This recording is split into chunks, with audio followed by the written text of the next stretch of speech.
Itatanim ko ito mga maring. Bumili ako nung mga nakaraang araw. Bumili ako tapos ginamit ko lang yung half. Kasi paghiwa ko mga maring, nakita ko na merong ganito yung may green sa gitna. Like this mga maring, oh. Ito tumubo na kasi nung mga nakaraang araw pa ito.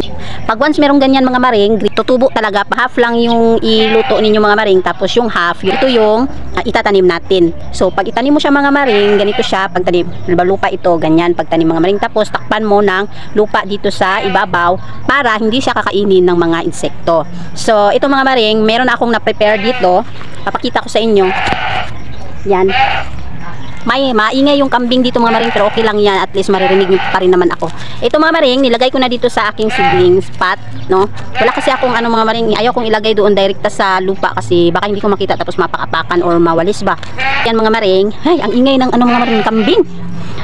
Pag once tutubo na yan mga maring, saka ko yan i-cut-cut, tapos pag makat na siya, yun ililipat ko na siya doon sa mas malaking lalagyan. So pag tutubo na siya, i-cut ko rin ito mga maring, para kasi sayang naman nung bagong lupa. Tapos nilagyan ko din ito ng mga eggshell. So ang itatanim natin is ito. So ang pagtatanim mga maring is ganito lang.